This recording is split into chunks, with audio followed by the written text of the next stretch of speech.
here this weekend. We shared in an investigation in a small town. Yeah, we did. It was really cool. Black Mold City, though. I tell you, I'm glad that we were wearing masks. But it was a very fun investigation, and I've been going over some audio from it. I think I got a few things, but it was really a cool spot. We did that, Saturday night? Saturday night, yeah. It's kind of interesting when we always take like 5 or 10 minutes just to not say anything and to listen to everything around us. And then when you hear a door slam shut, it's like you can't help but talk after that. Exactly. When I was going up to the place, it was locked while the door was open, and I poked my nose in to get a few snapshots before the rest of the group came. And I went out to get my partner, Terry, and I said, Terry, I saw some shadows floating around in here. Why don't you come in with me? So we were to go back in, and the door was locked all of a sudden. So it was like the first thing that happened was, I don't know if it was paranormal, but it was certainly, the door was open 1 minute, the next minute it was locked. It was kind of freaky. Yeah, very. Well, let's see. We have a couple people on tonight that is one I feel is one of the most interesting groups within the United States that we've ever had on. We have Mike Damsel with R.I.P. Hunters, Rest in Peace Hunters, and we also have a medium that investigates with his team, a Topeka Sara. You guys on? Yes, we are. Hello. Yes, we are. Hello, everybody. Excellent, excellent. So, Mike, how long have you guys been investigating for? Well, we all, as a team, have been investigating for about 6 years, but, as it is in all paranormal groups, everyone's had their own experiences throughout their life that bring them all together to do what we love doing. But we've been doing this since 2009 as a team, and the last few years we've just grown so much, and we're going in a lot of different directions now besides just private investigation. So it's been very cool for us. Excellent. Whatever got you interested in becoming into the paranormal world? Well, as I said earlier, I've had a lot of crazy experiences throughout my life, and like a lot of people, you don't talk about them as you go along until you build up trust with somebody that you feel that you can talk about it to. And I got remarried here 7 years ago, and my wife is a medium, and we didn't even talk about our experiences till about a year into our relationship, and it just kind of opened up a whole can of worms. And then I started investigating with a team, and that team asked me to take that team over for them, and it's grown to 570 members down here in Orlando. And wow. And then we have a team, I should say, of 14 people down here, and then we have a meetup group of people that are on a meetup group with RIP Hunters of 570 people, and they're people that are curious, and we take out ghost hunting to historical locations, show them how to use equipment. We do training classes, and we show people how to investigate. So whether they want to come on our team somewhere down the line if we have an opening, or if they want to go out on their own, it gets them kick-started to start doing things on their own. So that's basically how we got into it, and it's sent us off in a lot of different directions here besides just investigating. So we're really enjoying life here lately. Wow. Topeka, how long have you been with R.I.P. Hunters? About for now 2 years. I'm getting to my 2-year anniversary now with the RIP Hunters, and it's been quite a run. I must say, it's been quite a run with them. Very interesting. I've never actually investigated or worked with an investigation team before, and really had no intention to do so. And reason being is, let's say investigation teams, most of them are there to hunt.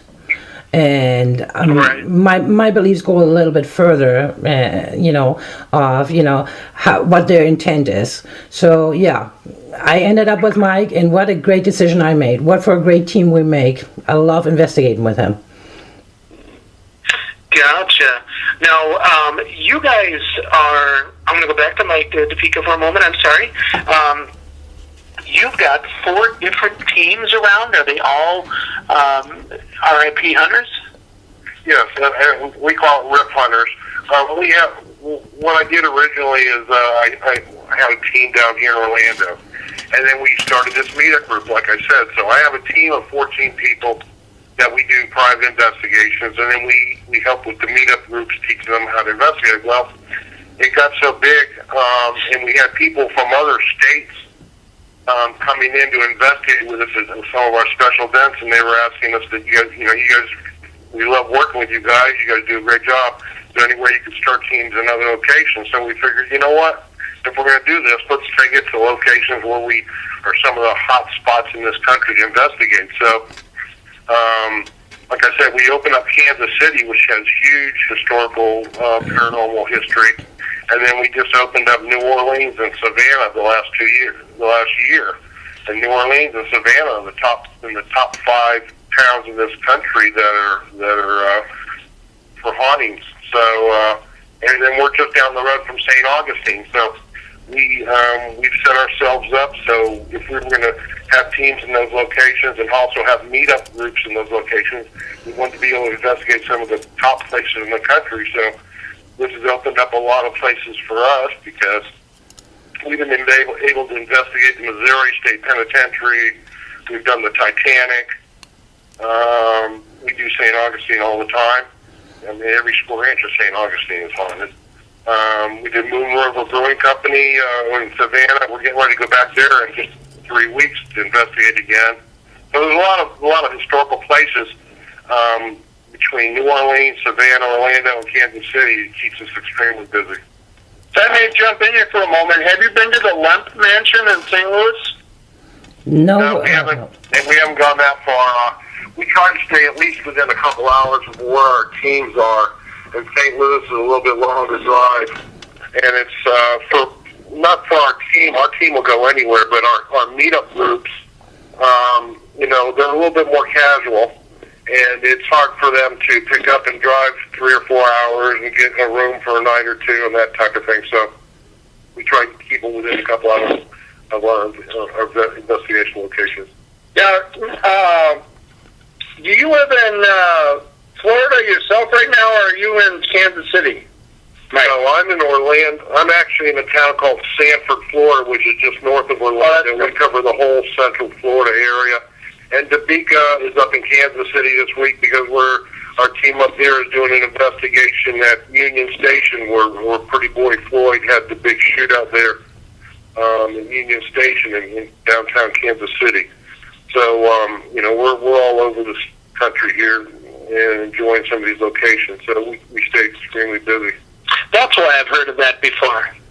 I was sitting there trying to put my finger on it, and that's right. Pretty Boy Floyd was yes. is pretty much his last stand, right? Yeah. He had a shootout. Actually, he was supposed to be freed from his compadres, I'm going to say. And there was a huge shootout. 2 FBI agents actually was shot down, and it was right in front of Union Station. So there's much activity. I actually just drove by there just to see. Sometimes I just drive by places, and I was just hit with information, and I just said, we have to do this place. We just have to do it.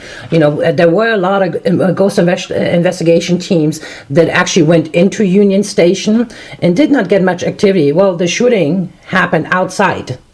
And, this is what I'm interested in, is, investigating with the team here, the Kansas team here, actually, getting as much information, and whatever we can capture. Wow. All right. Now, doing St. Augustine, you guys, I've seen a lot of St. Augustine, and I do believe one of my investigators, May, she's on the chat line here, I think that her and her husband did something around there. There's like a hotel or something that that was haunted, some little boy or there's hundreds of places. Yeah, St. Augustine is haunted all over the place. Awesome. What's the coolest place you've ever done? Mike, do you want to? Mike, do you want to say? I know which hotel I'm talking. You know which hotel I'm talking about, right? I don't, because I've got about 20 favorite places I mean, I've never been freaked out too many times. It just doesn't. Well, not freaked out, but most interacting. There's a Yeah. couple places that have. Yeah, but no, I said most interesting where the first taping happened, the first taping that we did. Oh yeah. Okay, yeah, we did a pilot for PBS at the Putnam Hotel in DeLand, Florida, and it's very well known being haunted. But we were the only team to ever go in there the last 15 years because they had it set up where we'd be an exclusive. And I actually we were filming in this one room where we had been in this hotel a number of times before, and it's always been unbelievably active. This one time, in this one particular room that we always have some real negative forces. One of the cameramen got taken over and attacked me on live camera. Really? Yes. That was pretty heavy. And one was in the room, and so were 3 cameramen, and one of them was taken over. We got so much. I mean, it's not only you can see the build up actually, and we can actually talk about it, which is great. You know, we had so much build up in energy. You know, the film crew, you could feel it. When I was sitting there, I could feel the energy from all the spirits. You know, really building up, and you could feel it as I make the motions with my hands. That's all building up, and in that moment, the cameraman just start attacking Mike. Wow. And that person. How long did that go on for? Excuse me. I'm sorry, what was the question? How long did that attack go on for? It didn't last that long. It was we felt the building. All our equipment was going off on the table Yes. like nuts. I mean, all the flashlights were flashing, and some of them were rolling off the table. Nobody was touching the table. K2s. We tried to debunk everything. So way in advance, we make sure that we're not going to do anything that's going to give us some false reading. Yeah. And it just built up, and it was something I was telling a story about these 2 men in history that had killed this woman, and they didn't like me telling their story, and it got worse and worse. And next thing you know, I caught one of the cameramen motion, and I looked up, and their camera wasn't in front of their face anymore. It was down by their chest, and their hands were shaking. And I said, "Are you all right? Your hands are shaking." About that time, they lunged at me and threw the camera kind of at me, and it slid across the table, and someone caught it as it was flying across and got in my face, and the whole person's face changed. Eyes changed black. The whole face changed, the demeanor, the body expressions, and threatened me in a different voice, and said I had no idea what I was dealing with in a very deep, growling voice, and then loud scream, and then they ran out of the room. So it was quite exhilarating. Yes. Wow, exhilarating is for sure. Wow. We have a question here from a couple of listeners. One, the member of mine of Sim, me, had asked if you ever been to Casadega, Florida. Yes. At the Casadega Hotel. Yes, we have many, many times. We don't actually go per se and investigate at the hotel. There was a park called Colby Park. George Colby is the one that was founded that whole Casadega Foundation there years and years ago, and they named a park out of them, and the county owns it now. And we go in there, and the place is just unbelievably active. We go in at night. We notify the county that we will be going in because they lock the gates at night, and if you're parked in the parking lot, they trap you in there. So they know we're coming. We park outside the gate. We go in there, and it's always super active every time we go in there. Unbelievable. Wow. I don't know if a lot of people know what Casadega is. It was a spiritual community. Yes. Over 100 years ago, that people from up north that were mediums and sensitives and anybody that was in that field would come down here and spend the winters down here. And it got to be so popular and comfortable for them, they decided just to build homes and stay down here. And it's turned into a huge community. Wow. I'll be darned. So wow, that's pretty cool. I mean, we've have you guys done? You know, do you guys like doing? Of course, I mean, do you guys do any house ones? All the Yeah, time. you see a lot of private investigations. All the time. And, well, I was going to say, years ago, we were always happy with just going into an investigation and getting proof that there's something on the other side, right? We're all like that. But at this stage, the last number of years, it's not even about that. We know what's on the other side. We take that information that we're getting as evidence and we take it to the next level. We try to help people with it. We've gone into private investigations and helped the people find things that were left for them. Let's say, someone that dies suddenly in their sleep or in a car accident. It usually happens with husband and wives, or maybe the husband had left something for the wife, or something in writing, or a birthday gift, or some jewelry, or something. And it's very rewarding for us to go in and be able to help people get things, because a lot of the spirits that are in this world are here because they have unfinished business, whatever that might be, right?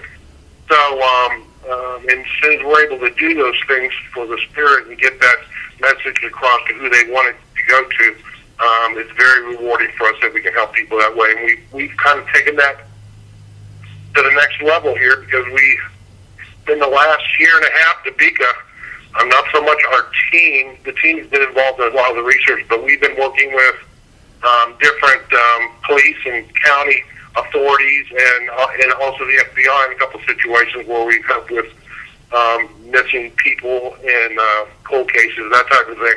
So that's been very rewarding for us also. Our main pursuance when we do a house investigations, it's not so much the investigation part, but it's really, empowering the people. And taking the fear. Right. And, that is our most pursuance is, taking the fear from people. What you cannot understand, what you cannot see, you cannot really fight. Or you cannot really understand. So, taking the fear from people is really what we want. We want to take the fear. We want to make them understand. So that's why, as a team, having the investigation side and having also, I'm going to put it out there, my Lulu side, is really, what we try to translate to people. This is how it works, and this is what we can do, but we try to really empower the people, because it helps nothing if you just say, you need to do this, you need to do this, you need to do this, and we're done. That there is no quick solution. You really have to go in there. You really have to investigate. You really have to take your time, and you have to educate the people that are there and they're living with this. You really have to educate them so they understand and they're not living in fear. With all that being said, have you ran across anything you couldn't deal with, such as a demonic or something worse than what you normally deal with them in the average haunting? Well, I have a great network, and so does Mike. We have a great network of professionals that are experts in their own field. And we're talking a long history of having education, be it demonic or anything else, shamans. You call it the religion. I think a responsibility for any investigator, and also be it medium, be it sensitive or channeler, it is, as soon as you are dealing with the paranormal, it's your responsibility to educate yourself.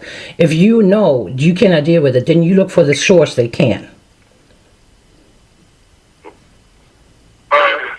Yeah, we've never turned a case down. No, and there are a lot of groups out there that are a lot smaller. Yeah. I mean, nothing against them. Please don't take it wrong. But some people are afraid to delve into that, or they're not sure. And before we started doing that, we were too. But then we've done a lot of training, and we know what we're doing, and we go in there and we're there to help people, and that's our common goal. So. We don't let anything get in the way of doing that. We're not How only. many cases have you ran into that have been demonic, roughly?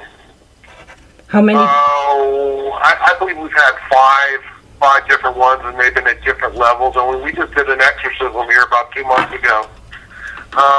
But it wasn't like your classic exorcism movie type exorcism. Wasn't. Topeka and I went in there with one of our other specialists and did the ceremony. And basically, Topeka did most of it, and it wasn't the spitting up of green soup and head spinning around, that type Well, I don't think any of that ever happens anyway, but go ahead. I don't believe it. I haven't seen it to myself. I can't say it hasn't happened, but we Well, I can say for myself, and I'm going to interrupt, and I have talked to Mike several times about it, that over in Europe, I have witnessed myself 3 cases. I'm not talking about spitting up green stuff or anything else, but, things elevating, levitating, and, if you are not really a seasoned, investigator, paranormal investigator or anything else, you should stay out of it. And this is something that, I can just, reinforce. Mike and I have talked many times when we have those kind of cases, we always make sure that we have the most solid people and level people with us, that are very grounded, and cannot be put in fear. Of course, some people get freaked out, but, even this most seasoned investigator gets shaken at times because there are things, that are perhaps beyond you, and the negative, as we all know, will always feed, on your weakness. Always. Have you guys done any, not to change this subject too much, but you've done some filming before, it sounds like. Have you done any movie type stuff at all?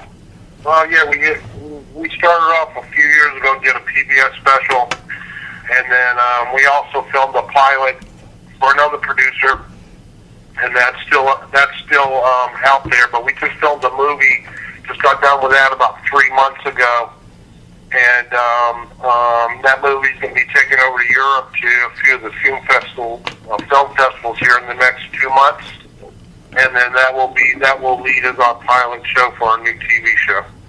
So we're waiting on the word back for that. So it went quite well. We were very impressed with the location and the amount of activity we had there. So we really feel it's going to take off. So the producers are very excited about it. So we're looking forward to get rolling here. And when the TV show starts, we're going to be able to travel around the country and help people. And that's been our common goal all along, is always just to help people.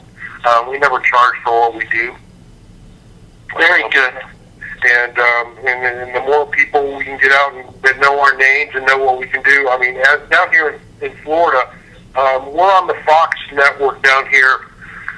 Every 2-3 months, we're pretty much considered the paranormal experts down here in the southeast part of the country. And every time something's happened, they'll call us in and we'll do a show for them or do an interview in the studio. So we also do that in our other 3 locations. We go on the Fox networks and those local networks and help them out with any paranormal situation. So, it's always been about just getting our name out there so they know who to call if they need our help.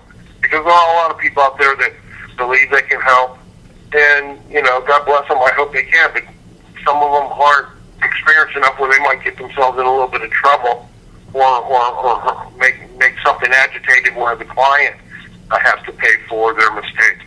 Mm-hmm. So that's our main thing, is just get our name out there so we can help more people. Gotcha. Now, with the way that people are all over the place nowadays, trying to get people to start on a show with them and stuff, what's roughly one of the things that you first start out talking with them about? I mean, how do you know if some of these people are real or not? Well, I will tell you this. Our very first producer that approached us here about 2.5 years ago, we had to go down to West Palm Beach and have a production meeting with them, and it was our very first meeting with the team, and I just put it right off from the beginning. I said, you need to know, we will not have anything misleading on our show, any lies, anything fake, any evidence that isn't concrete and backed up with other types of evidence. I don't want it on the show, and if that's something that you're interested in doing, you need to let us know, because we're going to need to walk right now. Because our credibility is everything, and the first time that something's faked or lied about or misleading and it's debunked, it's gonna make us look bad, and then we'll dead in the water after that.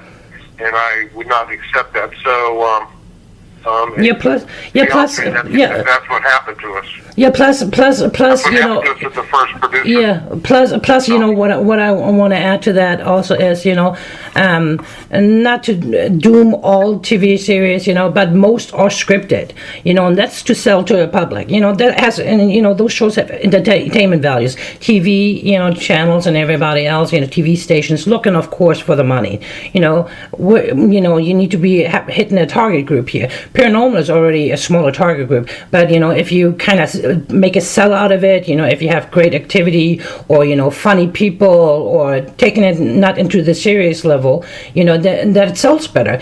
We said right up front, this is not us. You know, if you don't want us the way we are, then we don't want to do it. Right. I'll be damned. What was the question I had? I was writing down questions. There was something about Moundsville prison. Have you guys ever done that? Which prison?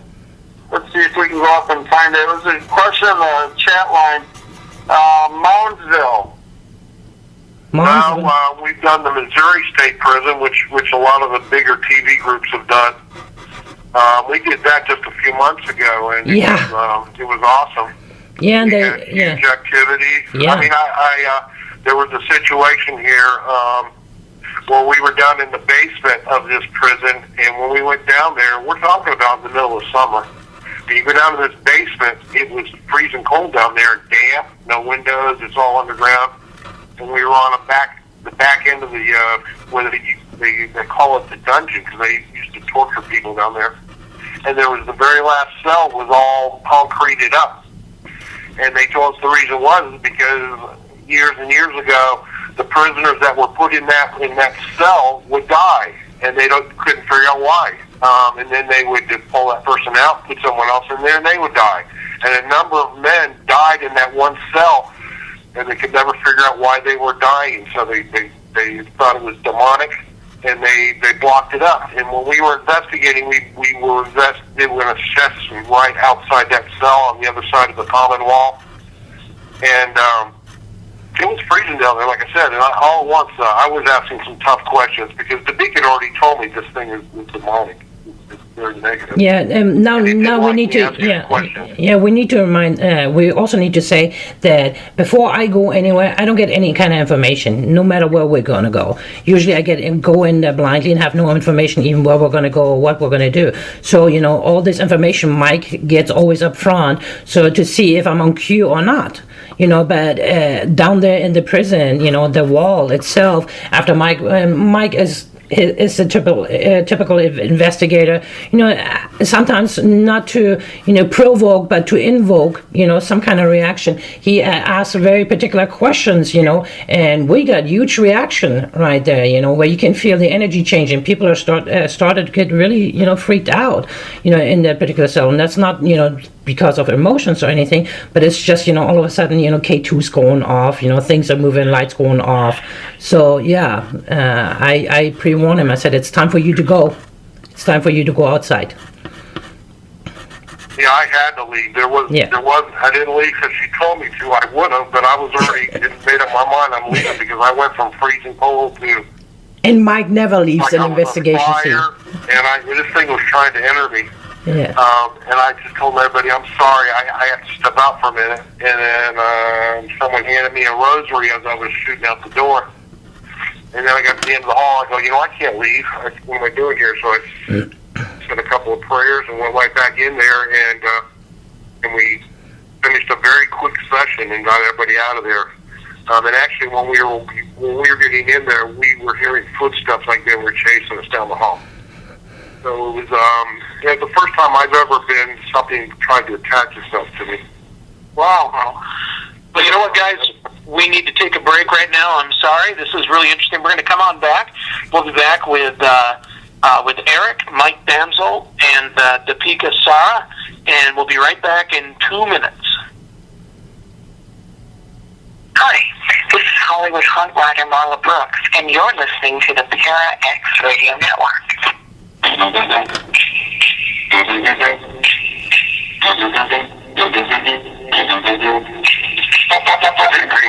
of the duty, must be spooky, and over golly spooky, the Paranormal family. The shows are paranormal, the Duffy Body Mobile, the topics are immovable, the Paranormal family. Care Street, strange,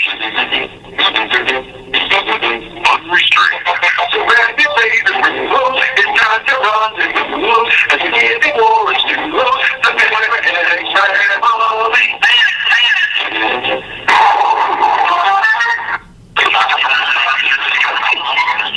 For the ride.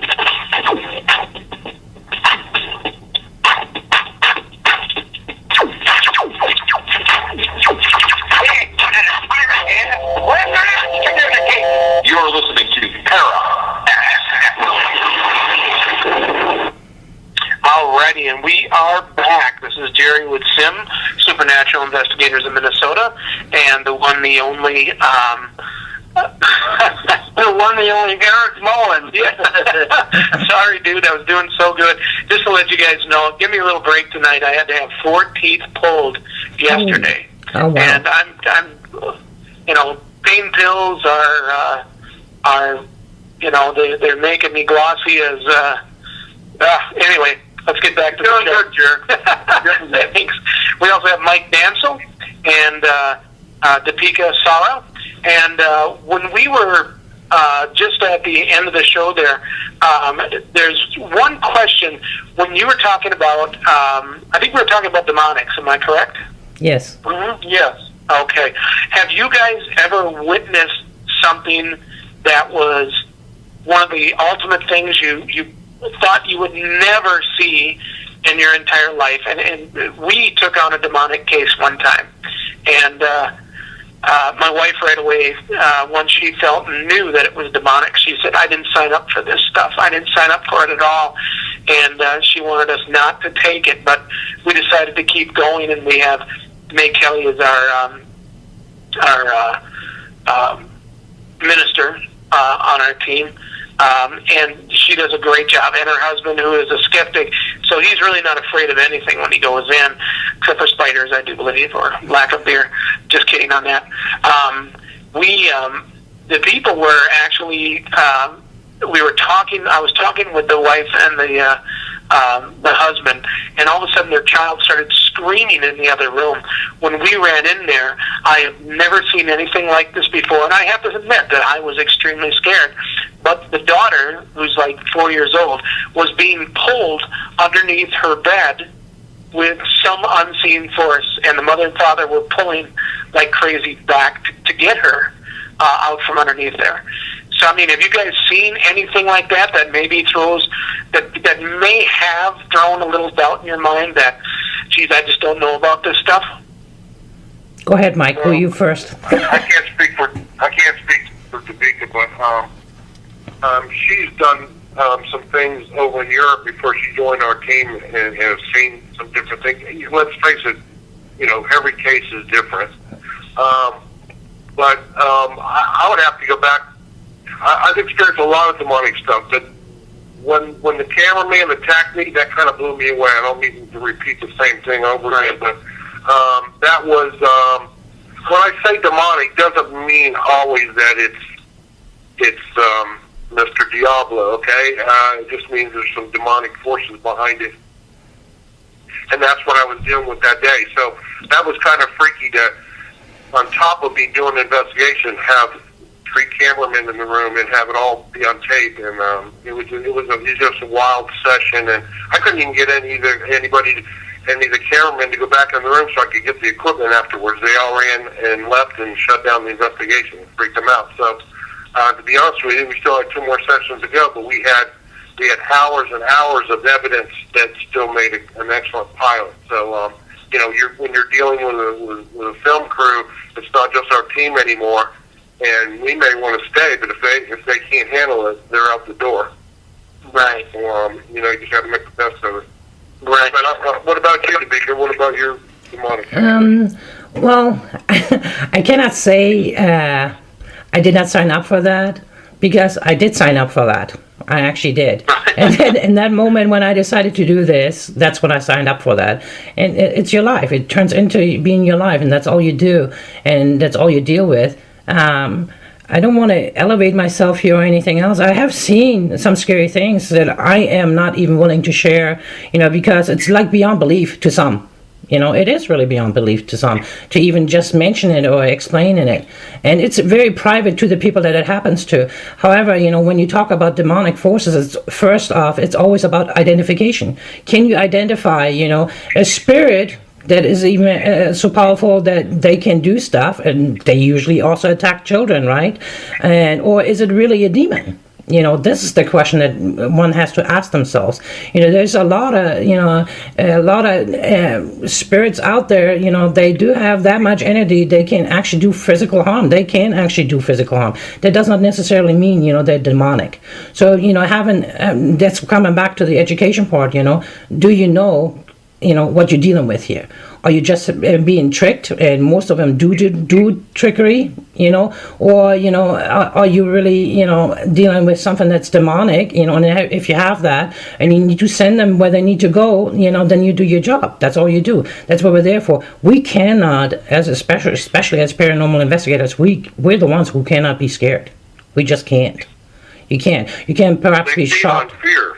Yeah. They feed on fear. You show fear, exactly. then they're taking it to the next level. Exactly. So that's what I always enforce, and that's why I said earlier, when we have those kind of cases here in the United States, and it seems to be slowly picking up, on the negative part, and that's what I like to call it, the negative part. It starts slowly crawling up more and more, and that the negative cases are coming up, not just Uncle Joe, or Aunt Tilly are coming by, and all of a sudden they do some weird stuff, but the negative cases are starting to pick up quite a bit, and that has a lot to do, perhaps, of people mixing and mingling with stuff that they perhaps shouldn't, and even if it's just in the past they have done something.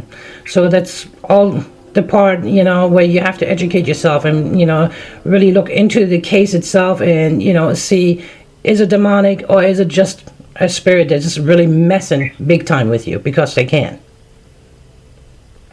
Yeah, I live in a house that's got poltergeist activity, and it is capable of throwing things. And I'm not labeling it demonic by any means. Yeah. But I'll tell you something. It is startling when something goes whizzing past your head in the dark in the basement when you're doing your thing in the basement. Believe me, I do not... No abject fear of it? No, I'm not in abject fear of it. But I do respect the surroundings that it's Yes. in, because it is strong enough to actually move objects. I mean, if it really wanted to, it could probably chuck something at me, but I try not to worry too much about that stuff. I think it's fascinating. Well, you did say you guys have a minister, and at any time you're facing those cases, and that's what I always say, if you have a minister, he is high in ranking, because in this on this other side, there's a ranking, of everything, and anything that's kind of negative is even below this, because your minister is the extension of the higher. Is the right hand extension of the higher. So, you should be at any time very protected, if you have your minister with you. Right, she does, and that's May Kelly. She does a fantastic job. Yes. It does help us, but sometimes things can get past. When we investigate, we split up into teams, and things can happen. Yeah. And with things, I got entered once by two entities, and four shadow people were actually watching. We have this on tape, and I was getting beat pretty good, and I didn't want to leave. I wanted to see what's going to happen next, if I can control it from staying away. Finally, I did have to pull out, and the only thing I thought about was being like a little kid with a bunch of bees after me. I wanted to run like hell, but I'm too old and too fat for that. You sound like kind of Mike. If everybody tells you to run away, you're gonna go that way. You don't run away. You go straight for it. That's how Mike is. When you tell him to get out of here, he's like, "No, I'm gonna stay. I'm gonna stay." Yeah. Exactly. Well, it's funny you said that because years back before the beach came on the team, we had a few other mediums come on, but we did it completely different because most teams, especially back then, wanted nothing but pure scientific evidence. They weren't interested in mediums or any sensitives or that type of thing. So we had a few come in, but we would separate them and let them walk through at different times when we weren't there or not doing our investigation. Then we put all the evidence together at the end of the night. But with Tabika, it was a whole different thing. And when she came onto the team, her and I started working a lot closer together. And I've noticed too that my abilities have gotten a lot stronger working with her. My intuitions and my abilities to, I'll be starting to ask a particular question to the spirit, and before I get it out, I already know the answer and don't know where that answer came from, that type of thing. So I really think that's been from working with her very closely. But since we've done that, we've both become very good at what we do. I'm not patting ourselves on the back as a reward or anything, but we work very hard at what we do too. But I would be very interesting. It's been very interesting how things have come around. We have a situation too that I wanted to talk about too, and we're going to get some people that it's going to be very hard for them to believe. But you know what? It was very hard for me to believe too, so I'm going to put it out there anyway. And this situation helps us with the FBI and some of the authorities that we work on some of these cold cases on. But Tabika's husband is our tech manager also, and he was on my team months before I even met Tabika. But one night, my wife, she's a medium also, and Tabika and her husband, we were at a restaurant having dinner, and my partner and I, her husband, we also have a paranormal equipment store online. It's a ghost and paranormalhuntingstore.com.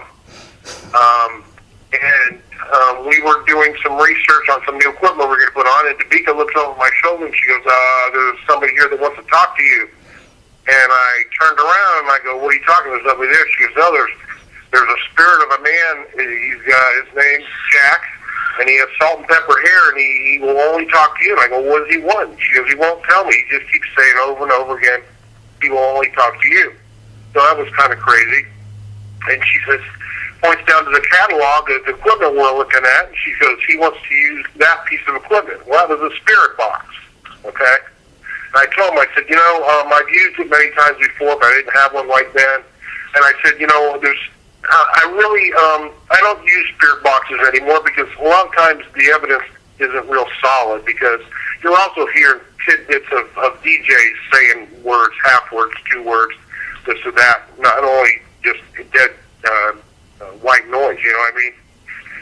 So I said, well, if that's what you want, I'll do it. And I'll get that piece of equipment here in a couple of days for one of my other people on the team. Well, I went home, and my daughter's also a sensitive. Well, I'm sitting in the kitchen table at 11 o'clock at night, and she comes down the stairs, and I'm sitting in the eating kitchen. She comes in, she goes, there's somebody here who wants to talk to you. And I go, I have 4 dogs. If anybody comes anywhere near my house or knocks on the door, they go nuts. And I've been hearing it. I look down the hall, there's somebody. She goes, no, it's a spirit. His name's Jack. He has salt and pepper hair. He said he'll only talk to you. Well, that blew me away right there, because here I have 2 people that told me that this man's name's Jack, with salt and pepper hair, and he wants to talk to me, and they didn't talk to each other. Not that I didn't believe Tabika the first time, but I was knee deep in business when she told me that, and I figured, well, I'd catch up to it in a couple of days, So I got that piece of equipment. The next day, I tried to get with him. It wasn't working for me, so I asked if he would please communicate and use Tabika as the mouthpiece, and we would communicate. So her and her husband came over the next day. We were working on some new equipment we were going to put on our store. And I said, oh, by the way, Tabika, she goes, I already know what you're going to say. Jack came to me last night and said that he was going to use me to be your mouthpiece. I went, okay, let's roll. This gentleman is died in the 1980s. He was a special investigator for the government out of Washington in a secret group. I don't want to say secret service, but a secret investigation group. And he said that from now on that myself and my team would be working with him to solve cold cases. And we were already working on a particular case before that. We sat there for 2.5 hours. We got our digital voice recorders and recorded the whole thing. And he gave us information about the case we were working on. It was a murder. Those all high information and evidence, and we submitted that to the local police department. It was very helpful. But ever since then, he's the one that's been helping us, guiding us through with the FBI and some of these police agencies. I know, trust me, I know how freaky this sounds. And it took me a while to get used to it. But it's just unbelievable, the information that he gives us at any time. At every investigation we're at, everyone, whether it's a meetup, historical, or a private investigation, he comes forward and his name is all over our equipment. I have pictures where his name's written in cursive across the lens of the picture. And I'm the only one. And I'm the only one who has an actual picture of him, which was amazing. We were at the Seminole State Museum, and I asked him because he was very present in the basement there in the museum when they asked us to investigate there, and we were in the basement, and I knew he was there. And he assists sometimes when spirits get out of line, and I was asking him actually to let us take a picture finally, and I got to take a picture of him, and there he was. You know, I mean, this picture is so amazing, exactly how I was describing him to everybody. And yeah, it's too much to believe perhaps for some people, but yeah, Jack is our team member, our 13 member that is actually on the close-knit team. Yeah, I know trust me, I know how crazy it sounds. And for the longest time, I didn't talk about it. I didn't want people to think I was crazy. Yeah. And the more we investigated and the more information he gave us, it was just undoubtable that he was giving us this information. Yeah. Because when we do an investigation, we do a lot of research before. And then after investigation, the evidence we get, we go back and do a whole set of research again and put all the pieces of the puzzle together. And it's been unbelievable, the information he's given us and helped us solve. Yeah, when authorities start asking you how do you know those pieces of evidence, obviously, you know something that you should not be knowing. So, you know, this is how it actually started all out, you know, that we had information that we should not have known in any way, shape, or form. So, and that kind of like reaffirms constantly that Jack is Jack. Exactly. I mean, when we were working on a case, they will actually give us some questions. And some of the questions, they already know the answer. But it's the type of thing when there's a criminal investigation, they don't tell everybody what they know.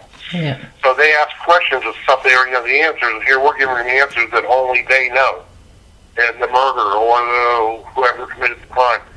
So then they knew they were dealing with the real thing here, and so things have been getting really busy for us here. So there's nothing, like I said, there's nothing more rewarding than be able to help people. And we started this out years ago, just doing investigations to help people that were scared out of their minds in their homes of things that were happening.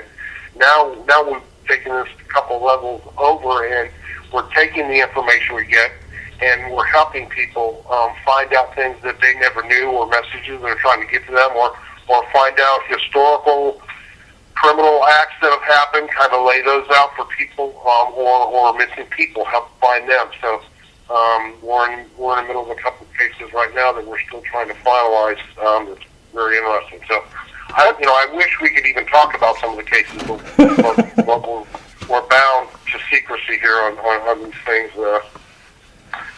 Especially the type of information we're giving them. What type of percentage do you do with the authorities of your cases? I'm not going to say it's a high percentage. And a lot of times we're not able to help at the time because we're doing something else. We're in a different part of the country at that time. But I would say maybe 5%, okay? Yeah. But from what I gather, Jack's telling us that's going to be that percentage is going to change drastically here real soon. And I'm sure what he's meaning. I'm only guessing, and I don't hold me to this, but he's the one also that told us that we were going to be doing a movie and a television show before it was even offered.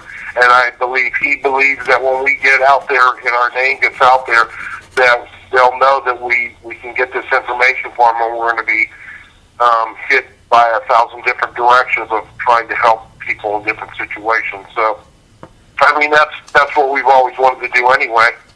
But I believe he thinks that this thing's going to snowball, once this hits television, the movie comes out. Nice. It's so different now than it was, let's say, 5-6 years ago, where we were just trying to go in there and see if anything would communicate with us. In the last 6-7 years, I've never been any place that we didn't get a huge amount of activity. And I know you don't know me very well, but I debunk and tear everything apart. Even my team members get upset with me sometimes because I try to debunk everything, try to eliminate anything that possibly could be in a man-made or natural way before I'll even consider it as evidence. Yeah. Because I don't want our team to put stuff out there that can be debunked and then throw back in our face here. And that's Right. and that's the reason. Yeah. And only put. I'm sorry, what? Yeah, no, and I said that's also the reason why we're doing the meetups, because we want to expose, we want to really put it out there for all people, from all walks of life, actually get the opportunity to experience.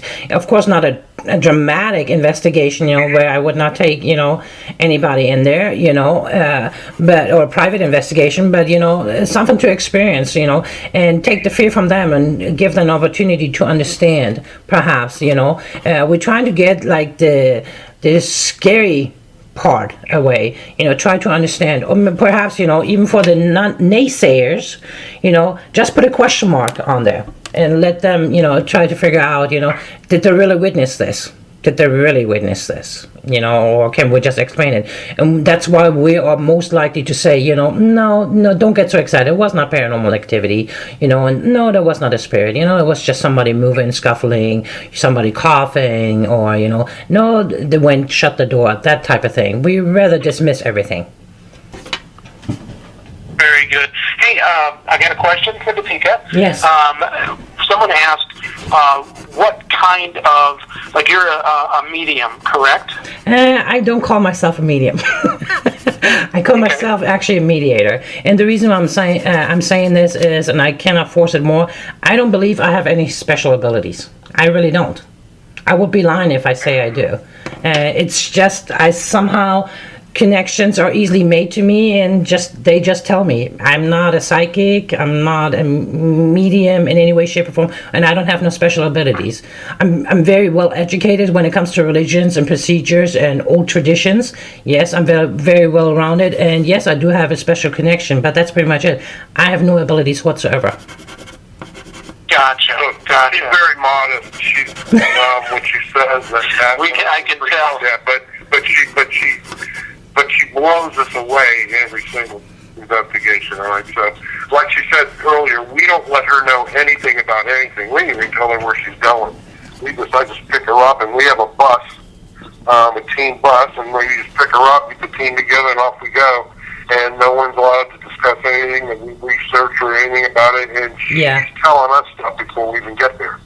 Yeah. So it's like I said earlier, it used to be years ago where people were just wanted nothing but scientific evidence, but I believe in using every tool in the tool. Got it.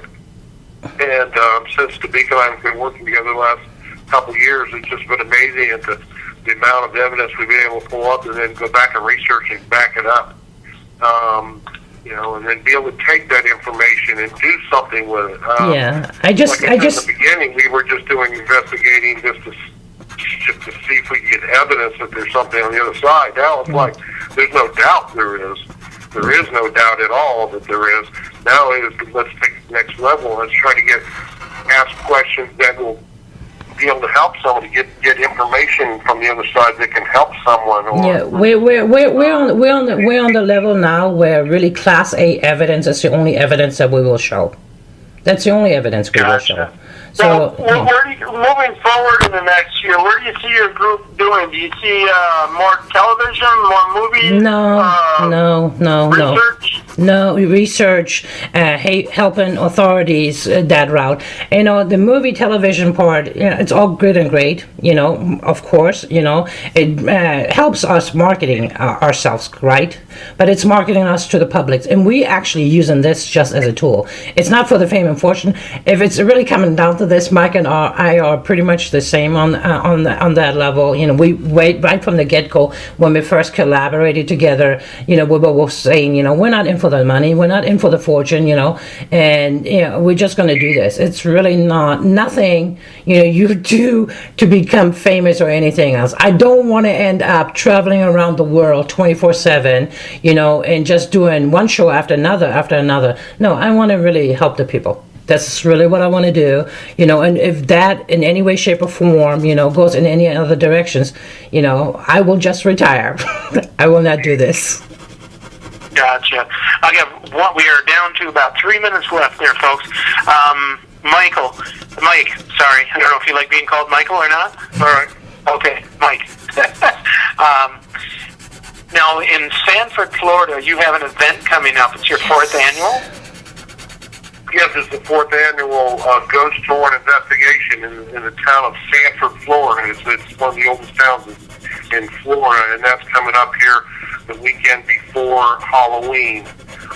And we get 300 to 400 people come from all over the area to come down here. We have 12 locations in a small town that it snowballed 4 years ago when I went in to investigate the first one, and we started going around this town, and it's just been unbelievable how not only the evidence coincides with the other locations, but different things cross paths throughout history, and it's just been amazing to us. We've actually joined the Sanford Historical Society just to help us with our research, and it's just been very rewarding, and it's on all the news media outlets down here. And like I said, we get 300 to 400 people every year come out. We break them up into teams, and we do actual investigations. It's not like a ghost story where you walk down the street, someone sees a woman saying this woman in this window with a white dress. Someone sees this, someone was murdered here. We actually go in, break up into teams, sit down and do sessions so people can actually see the activity, and we just blow people away. Yeah, and they can sign up. Yeah, they can sign up for this ghost tour on riphunters.com. They can go there, which is riphunters.com again, to either sign up for this event or go on to meetup.com, and that is riphunters, / Sanford or Orlando, Florida. Yeah, so you can get to all our sites. We've got 4 Facebook sites. We've got 5 websites. We've got 4 meetup pages around the country. So if you just go to riphunters.com, that will lead you to the links to all our media stuff and all our different sites. So if you're somewhere in near one of those towns where we have a team, you can get in on some of our investigations. Yeah, we have also 5 different Facebook pages that you can go on. Again, if you do Rip Hunters, you will see it will come up. The first line comes up with all the Rip Hunters team that are in the United States. Gotcha. Well, guys, that's it. I'm sorry. I wish we could do more. Mike, Devika, I thank you both so much for coming on. Oh, thank you for having us. When I first talked with your senior thing on LinkedIn, Mike, I was like blown away like that, and I thought this guy's got to be on the show. Well, thank you. We've been looking forward to coming on, and when the movie comes out, I'll give you a call back, and maybe we can do another show, and we'll talk about some of the stuff we've done between now and then. Yeah, I would like that. Definitely do. Eric, you're in for it, right? Yes, definitely. Most definitely. All right, well, thank you so much. Thank you very much, guys. You got it. Thank you both, and thank you, Para-X, for letting us come on and do a great show, and had a great time. And this is Jerry and Eric. We will see you guys next week. Take care, you all. Have a great day. Good night. Night.